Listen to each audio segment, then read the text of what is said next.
get one a voter's card. But we are waiting for them, and we have written letters to most of nations around here to ask their citizens to stay away from Gambian election. We want to make sure that they would not vote in this country because it is illegal, as Sabali said. UDP regional head also advised village heads and district chiefs to ensure that only Gambian citizens are endorsed for attestation. To acquire a voter's card, we would vigorously monitor every attestation this time around. The bottom line is no Gambian should allow a foreigner to vote in our election. That should be the duty of every citizen, he said. Sabali urged the Independent Electoral Commission (IEC) and members of the security forces to be natural and professional in their work. Resignation from UDP asks about Talib and his allies who have resigned from the party. Mr. Sabali reacted, "I would not waste my time and energy on those people. Their exit did not shake us even an inch. Our main focus now is to defeat Barrow in 2026. In another article on a Standard newspaper, 2 Alcalo village heads have been suspended in West Coast region. They are Jere Jata of Batokunku and Chorna Bojang of Tanje. According to the impeccable source, the suspension took effect on September 30th, pending investigations on allegations concerning state land in their jurisdiction. The government is currently pursuing a thorough review on ensure the integrity of the land administration process. Our source say it added that the government is committed to safeguard the community interests and upholding the rule of law in the country. And be reminded, you are listening to the daily podcast live coming to you from King FM. My name is ALAGIE Fati with you this afternoon. And then let's continue with our roundup before we take you to the elsewhere, because of as always we make sure that every Gambians in the country get a little knowledge about the day-to-day affairs of the country, and which is also we venture into other part of the world too, to see what has really transpired in the other part of the country too. So let's check what online papers also are saying this afternoon regarding the current affairs of this country. The government of the Gambia has announced that the cost of the country's 2026 hijab package has been fixed at 585,000 per pilgrim, covering all associated expenses for the ski journey to Omeka. The announcement was made on Wednesday, October 8, by the Ministry of Land, Regional Governments and Religious Affairs, Ahmad N.K. Ba, who explained that the prices adjustment reflect new charges introduced by Saudi authorities as well as global economy charges. According to Minister Ba, the reverse package included a $50 insurance for fee, 52 medical and service charges for doctors, and increase in the zones of free from $199 to $399 alongside other rising costs. He said the changes coupled with fluctuation in foreign exchange rates, particularly the depression of the dollar against the US dollar, have made the price reversible unavoidable. Today, the dollar has gone up to 72 towards 70. You have to package $585,000 for an individual, a huge price indeed. Let's proceed with another press release. This time round, it has to do with press release by the Ministry of Tourism and Culture. Mr. Abubakar S. Kamara, the Director General of Gambia Tourism Board, will be recognized with the Best Tourism Public Sector Official honored at the 2025 edition of the African Tourism Award, taking place on Sunday, 2nd November 2025 at the Hilton, London also. And this is not the first time that the Gambians is taking part in such. And be reminded, you are listening to the daily podcast live coming to you from King FM, where we take you to speed with all the latest that you need to know about the country and elsewhere too as well. Still with the Gambian roundup, let's check this. The Gambia Independent Electoral Commission (IEC) has announced that the country's presidential election will take place on December 5th, 2026. IEC chairman Joseph Colley revealed that the date during the launch of the 2026-2027 election calendar in Bichilo. National Assembly election are set for 10 April 2027 with the council and mayor polls scheduled for May and June respectively. A supplementary vote registration will run from 1st April to 14 May 2026.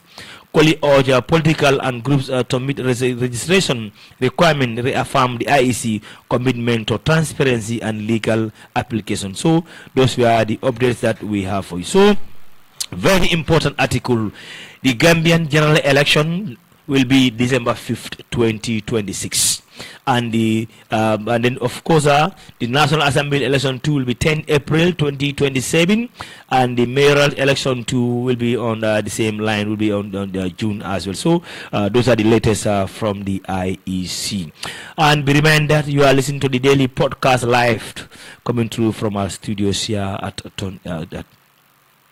Talinding.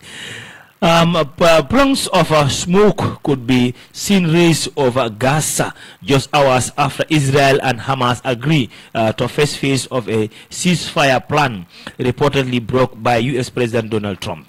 Footage from Al Jazeera shows Israel airstrike hitting parts of Gaza with explosion and think smoke of filling the sky raised a fresh question about whether the ceasefire will actually take place. That is the latest happening right now at this occasion.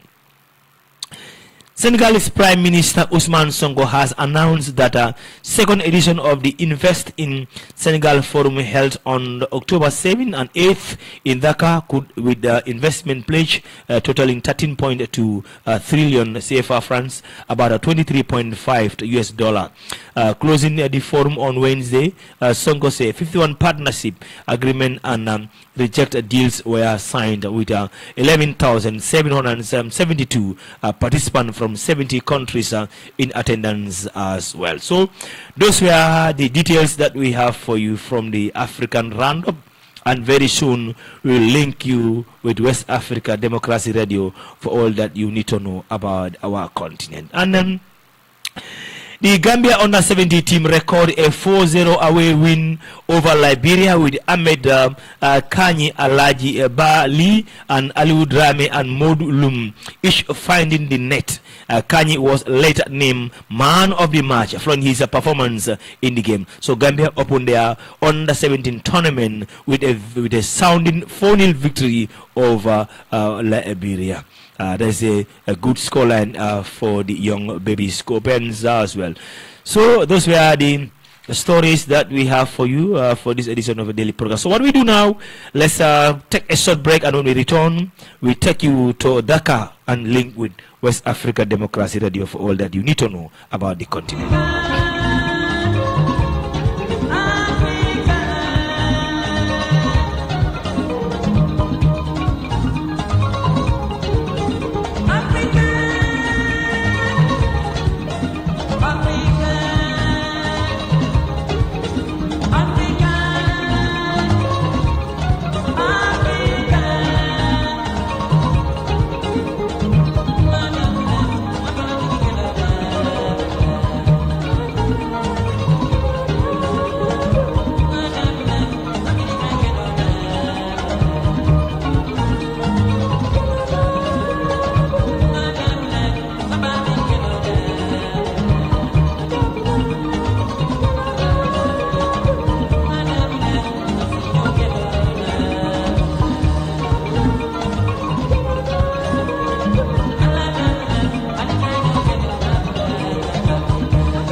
Welcome back to the daily podcast live. Now let's link with West Africa Democracy Radio for all that you need to know about the continent. IMSO parvenait à recenser soigneusement les itinéraires. IMSO meticulously documented the routes, movement, and composition of military convoys and supply transport intended to remain confidential for the sake of national defense. It systematically catalogued the military resources deployed to secure a specific convoy, gathering details on the number of personnel, vehicles, heavy weaponry, motorcycles, and other elements. De motos, etc.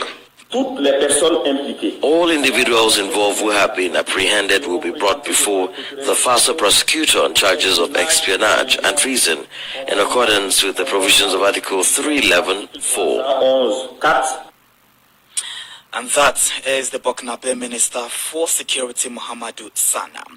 Still staying a while longer in the Central Sahel region, particularly in Mali, fuel scarcity is gradually looming in the country. Now, since Monday, gas stations in the country's capital, Bamako, have been overwhelmed by dozens of people trying to get a few liters to carry out their activities.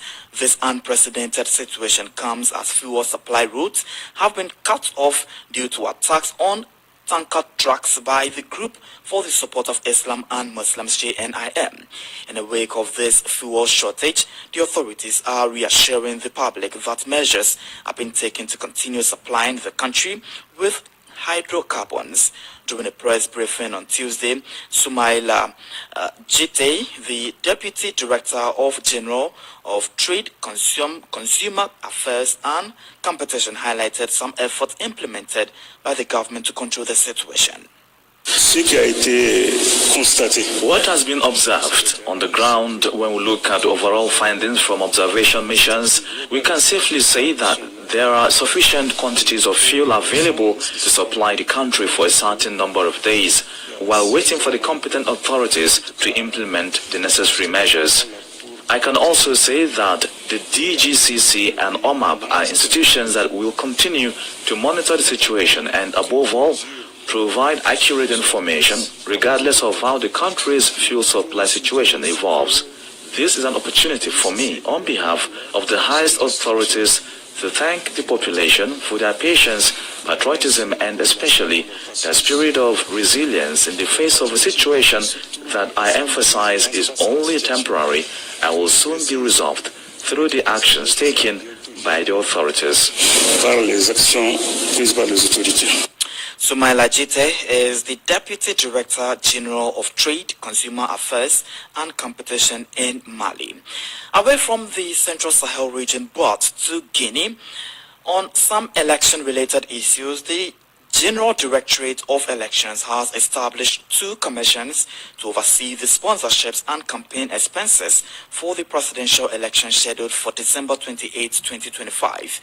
The announcement was made on Tuesday by the Directorate General of Elections head, Jenabu Toure Kamara. According to her, the first commission will handle the reception and validation of candidate endorsements, while the second commission will focus on financial oversight, setting both the mandatory deposit amount for candidates and the spending ceiling for the campaign period. According to Toure Kamara, these commissions will contribute to the smooth running of the campaign and elections. More details with Augustine Colley. Speaking at the press briefing in Conakry, Jenabu Toure, the Director General of Elections, detailed the creation of 2 key commissions that will oversee critical aspects of the pre-electoral process. The first commission, she explained, will handle the reception and validation of candidate endorsements, a crucial mechanism designed to verify the authenticity and eligibility of presidential hopefuls. This process aims to ensure that only credible candidates with legitimate public backing are cleared to contest. The second commission will focus on financial oversight, setting both the mandatory deposit amount for candidates and the spending ceiling for the campaign period. The General Directorate of Elections says this measure is intended to promote fair competition and limit the influence of money in politics. In a memorandum addressed to political parties and independent aspirants, the Directorate urged all those intending to run to designate an official representative and submit a letter of solemn commitment affirming their compliance with electoral laws and ethical campaign standards. According to the directive, all required documents must be submitted to the DGE by Wednesday, marking a critical deadline in the run-up to the polls. These developments come just 2 weeks after transitional President General Mamadi Doumbouya officially set the election date, signaling a key step towards restoring civilian rule and concluding Guinea's political transition. Augustine qualified that report. More stories.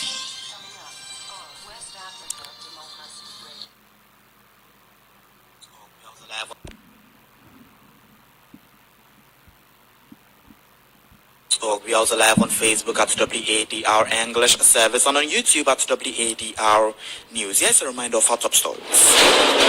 Ghana's President Mahama pledges swift prosecution for financial misconduct by public officials to combat or curb corruption.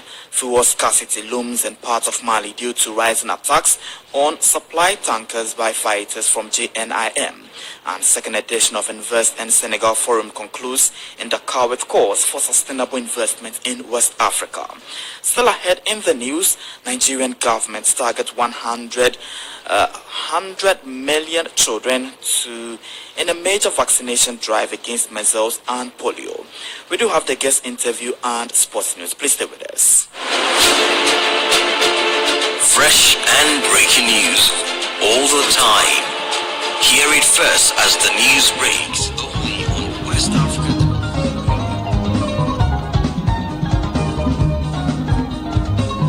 Let me take you to Nigeria at the moment, where the country has embarked on one of its most extensive vaccination campaign, aiming to immunize more than 100 million children against measles, rubella and polio.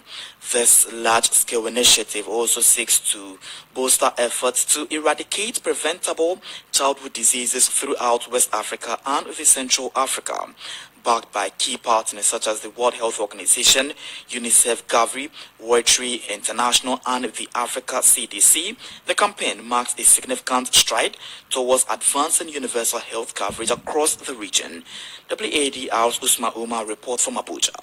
The nationwide campaign launched in Abuja this week is a renewed push to protect children from preventable diseases. It targets children aged 0 to 14 for measles and rubella and those under 5 for polio. Phase 1 of the rollout covers 20 high-risk northern states and Oyo in the southwest, while the second phase will begin in January 2026 to reach the remaining 15 states. Health workers will use fixed posts, outreach sites and door-to-door visits to ensure no child is left behind. Muhammad Ali Pate is Nigeria's Minister of Health and Social Development. The children that we vaccinate, the families that we reach, and the trust that we build in our country are what will help deliver the renewed hope promise to our fellow Nigerians and define the legacy, the health legacy of an entire generation. The event drew government officials, international partners, community leaders, religious and traditional rulers, including the wife of the president, Oluremi Tinubu, all of whom pledged to support the campaign's success. With this vaccine, our children will be protected against 2 deadly diseases and enjoy a lifetime of safety and protection. The integrated campaign combines other essential child health services such as malaria prevention and treatment for neglected tropical diseases. It forms part of Nigeria's broader primary health care under one roof strategy and aligns with regional coordination efforts involving neighboring countries in the Lake Chad Basin. The cross-border initiative aims to end active outbreaks of poliovirus and measles by 2025 and eliminate residual risks by 2026. Health authorities say Nigeria's model, linking multiple health interventions under a single drive, offers a blueprint for other ECOWAS member states confronting similar health challenges. For Newslink on West Africa Democracy Radio, Usman Umar reporting from Abuja. The Liberian government has moved to strengthen the drug enforcement agency with new vehicles to tackle ongoing drug drug trafficking issues. The 15 specially equipped patrol vehicles were handed over by President Joseph Boakai to the Liberian Drug Enforcement Agency on Tuesday. This development follows repeated calls by the agency, who have long highlighted the lack of logistical support as a major obstacle in addressing Liberia's growing role as a key transit point for illicit drugs. WADR's Abraham Parker reports in this package. Liberia's strategic geographic position, combined with its porous bolus and insufficient infrastructure, has turned it into a favored transit point for drug traffickers smuggling narcotics from South America and other regions to Europe and North America. During the handing over ceremony, President Boakai emphasized his administration's strong resolve to tackle drug trafficking and substance abuse as key priorities. We look forward to you ahead making sure that this institution works, because it has a lot of bearing on the country's progress. The vehicles here are given to show you how much we respect who you are and how much we think about what you will use them to do. Drug dealers have exploited Liberia's weak enforcement and corruption to traffic drugs, worsening addiction, crime, and public health issues. LDEA acting boss Fitzgerald Biako has made notable confiscations since his appointment, though challenges such as logistics remain. This additional support will just provide additional support to our strategists already, but it's not new to us. We not just on logistics, but also intelligence, commitment, and discipline. The newly acquired 15 vehicles should enable agents to respond more swiftly to intelligence reports, carry out patrols in remote regions, and efficiently track down drug traffickers. Nonetheless, numerous citizens have emphasized that improved logistical support alone cannot fully resolve the issue. For Newslink on WADR, Abraham Parker, Monrovia. Politics, Analysis on major news, social matters, and more.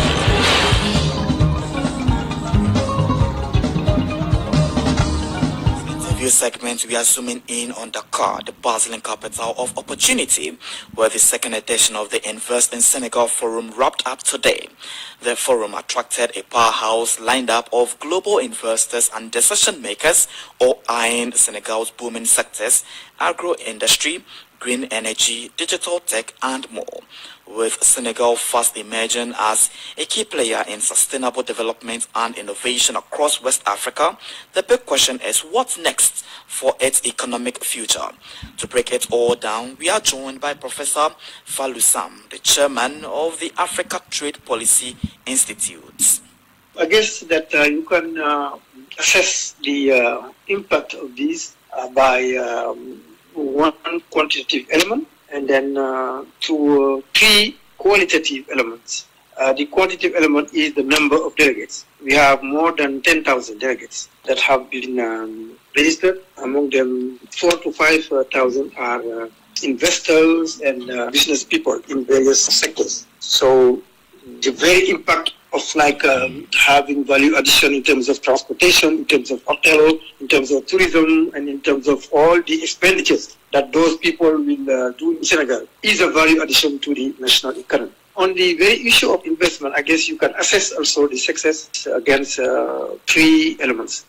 Number one, the Senegal is engaged not only in the Vision 2050, but also in a recovery plan that the Prime Minister has already presented, and also which is now undergone a large major coverage in Senegal and outside. So the main feature of this plan is to have endogenic funding from Senegalese here and from Senegalese abroad. That's why we have the diaspora bonds that the Prime Minister and the ministers, the Revenue Minister presented 2 or 3 weeks ago in Italy, and that are also been launched. Number two, Senegal is part of ECOWAS region, and in ECOWAS we have a community investment code that we call ECOWIC, and this has to really make the full of its prospect, and we expect by this meeting we have the ECOWAS Commission here, We also have the Association for Investment Promotion Agencies that are also here, and they will be conducting a roundtable,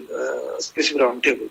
And we think that in terms of the scale of economies, Senegal could also benefit from the impact in the overall West African region in ECOWAS. Number 3 is the overall African is also since 2023 adopted protocol on investment through the AFCFTA, the African Continental Free Trade Area. And that protocol on investment is yet to really yield its own expectation and objectives. This forum will give like an opportunity for the AFCFTA to really communicate and to really appeal to the public in order to implement in an optimum way the protocol on investment. How might increase the investment in sectors like agro-industry and green energy influence Senegal's GDP growth? Yeah, I mean, sectorally, I mean, you have like 5, less than, let's say, a dozen of sectors that are really at the core of the transformational agenda that we have in the recovery plan.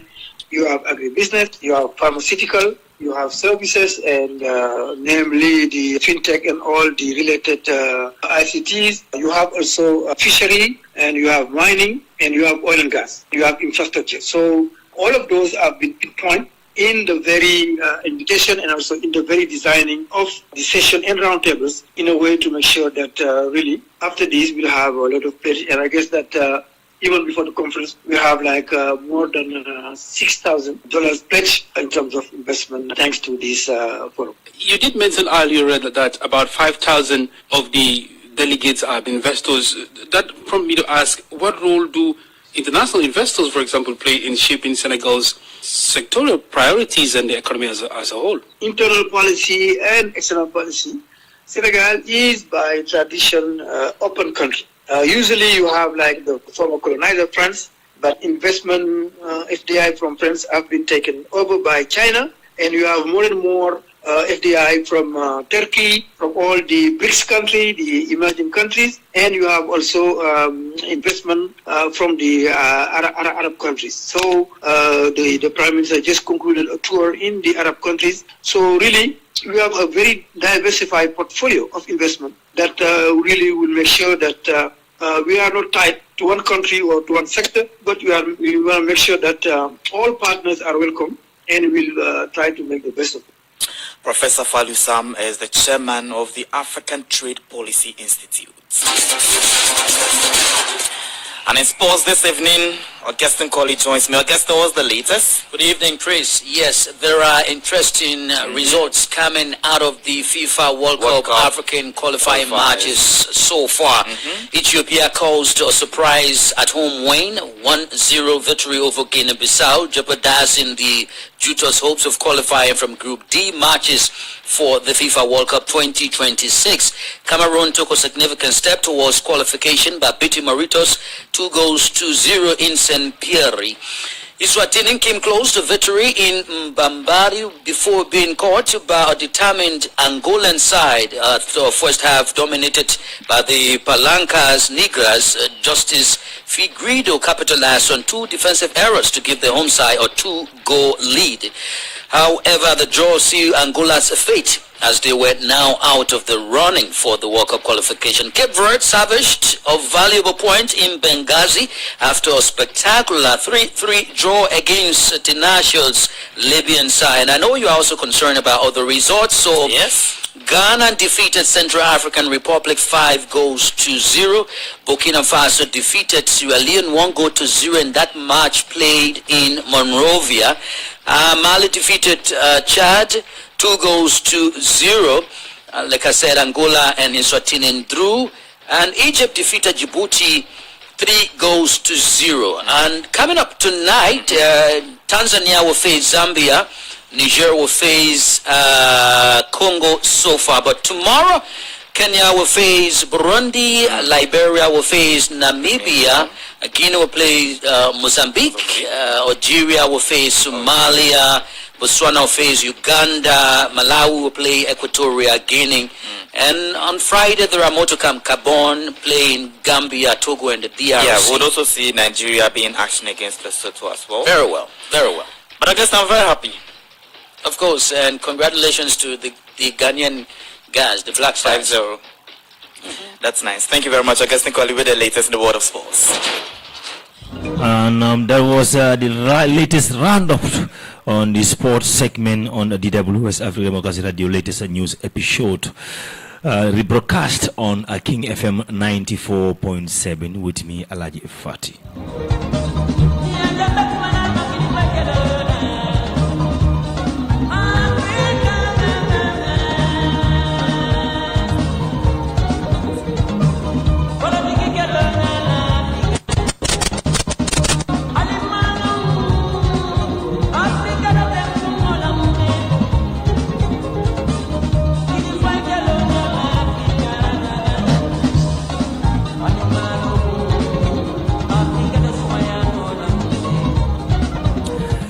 Remind that you are listening to the daily podcast live coming to you from King FM 94.7.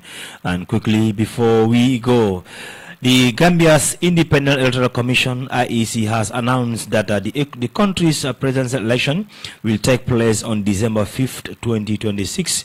IEC Chairman Joseph Colley revealed the date during the launch of 2026-2027 election calendar in Bijilo. National Assembly members' elections are set for April 10, 2027, with councillors and mayoral polls scheduled for May and June respectively. A supplementary voters registration will run from 1st April to 14 May 2026. Colley urged political groups to meet registration requirements, reaffirming the IEC's commitment to transparency and legal compliance. That is the latest from the Electoral Commission House in Banjul. And be reminded that you are listening to the daily podcast live coming to you from our studios here. Now, crowd thrown rocks at President Daniel Nabut's convoy during nationwide protest over fuel stability in Ecuador. The videos capture tense moments as the security forces scrambled to seal the president's white vehicle in the motorcade were struck and damaged as well. So, a lot of stop. U.S. President Donald Trump says that Israel and Hamas have agreed to first phase of the peace framework that will allow for the swift release of all hostages in Gaza. All parties will be treated fairly. This is a great day for Arab and Muslim world. Israel, all surrounding nations, and the United States of America, Trump said in a statement. While no official ceasefire has been declared, the announcement makes a significant step towards the releasing further detailing of the framework to have yet to be resolved. And be reminded that you are listening to the daily podcast. President Adama Barrow has departed Banjul for his home village of Mankamankunda to begin his annual leave. The video credit here has been this. The President of the Republic of the Gambia, His Excellency President Adama Barrow, has departed State House to attend him. To go and stay in Mankamankunda for his holiday has been, as we can see in the image, regarding to that as well. And still, as we said, those are the latest that we have for you on the social media outlets in the country. And let's check another roundup on the latest in the continents too, because of too much of let's go to Madagascar. Madagascar's President Andry has asked for 1 year to tackle the country's problems, vowing to resign if he fails. He urged his supporters to be honest rather than be praising him. I don't want a flattery. I want to hear the truth. It is the people who kept telling me that everything was fine who are responsible for our country situation. He said the youth movement, also Zen Z media, which has been demanding his resignation, rejected his invitation to talk, accusing the government of repressing the youth and the people, announcing a new protest for Thursday. The protests, which began on Thursday 25th, over power and water shortages, have grown in wide demands over corruption, unemployment, and raising living costs in Madagascar. And still in our quest, ancient, that is ancient voodoo traditionals are safeguard vital mangrove where laws of fail belief in Zabantu in a night watch. In a night watchman spirit is helping the fight against climate change in that part of Africa as well. Ethiopia has accused Eritrea of preparing to wage war in alliance with Ethiopian Tragedy People's Liberation Front (TPLF), escalating tensions between the two neighbors over control of Red Sea. In a letter to UN Secretary General Antonio Guterres, Ethiopia has warned that the alleged collusion had become more evident in recent months. Eritrea has not commented on the accusation. Relations between the countries will have a source as Ethiopia seeks renew access to Red Sea, which Eritrea has a control since gaining independence in 1993. The two nations last fought a deadly border war from 1998 to 2000. That was the latest in that site. And be reminded that you are listening to the daily podcast live coming through from our studios at Talinding, and as always, this the stuff for you. So, 6 South Africans among the activists detained by Israel force while delivering aid to Gaza, and expected to be home today, as our reports also indicate. For more on that, let's join DW on that broadcast. An international ship delivering aid to Gaza. They spent 5 days in the custody of Israeli forces. The mother of Humphrey Bolebole, a former Tanzanian diplomat, has appealed for police to help bring her son home. Anna Marie Bolebole is being quoted in media reports as saying that even if her son is no longer alive, she wants his body so she can bury him. Humphrey Bolebole is an ex-ambassador to Cuba and outspoken critic of the Tanzanian government. His family says he was abducted from his home in Dar es Salaam in the early hours of Monday. And that is the latest in that one. So let's join ABC News for all the breaking news that you need to know about the globe as well. Because let's go with this one, because of South Africa has one of the continent's biggest and most developed economies. For some 40 years, it was ruled by a white minority government when the National Party came to power in 1948 and imposed its policy of apartheid, which legally institutionalized previous existing racial aggregations. After decades of international isolation, opposition and mass protest, the discrimination laws began to be repealed from the latest 1980s onwards. The country held its first universal election in 1994. The democratically elected leaders encourage reconciliation and set about addressing social imbalance, but the economy structure has a struggle.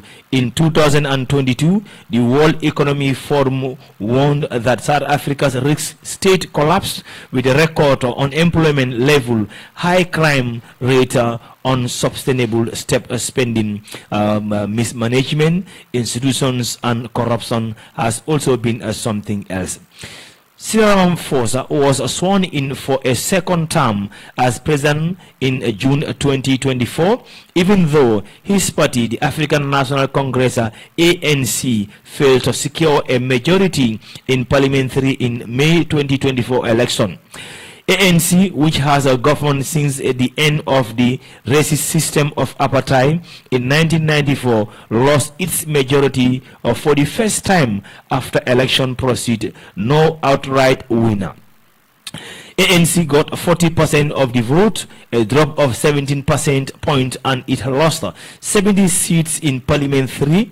However, the ANC subsequently made a deal with its long-time rival Democratic Alliance DA, which came second with 22%, and three small parties to form a coalition government. The Free Market DA is ideologically at the odds with an ANC social welfare traditions and seen by many as catering to interests of white minority, which it's denied.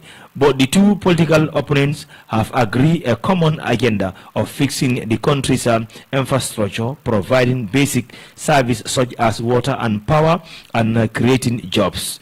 The coalition is a massive of the political center because of ANC's latter wing and Publish breakaway party reject the invitation to join a national unity government.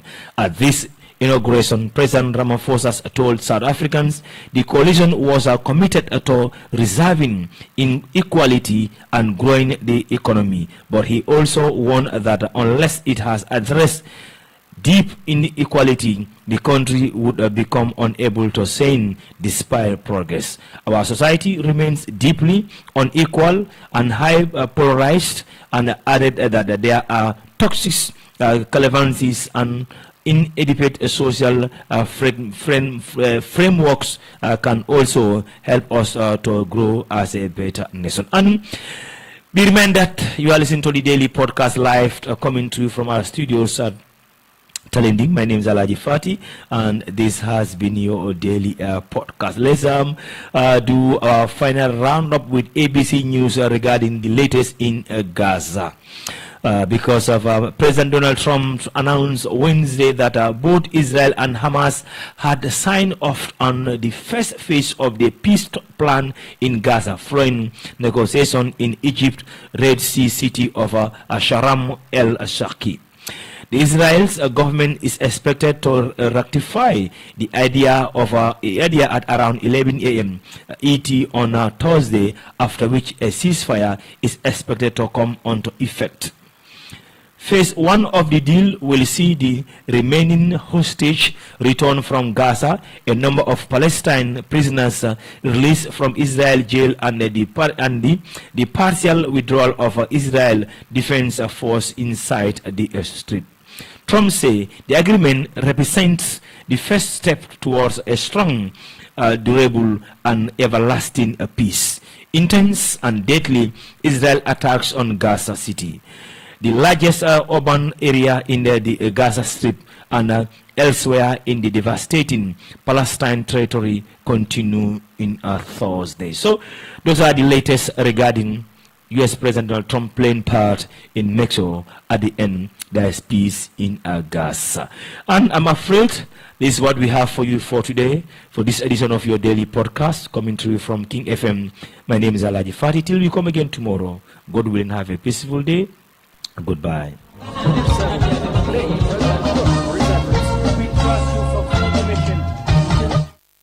Every 48 of the hostages are home.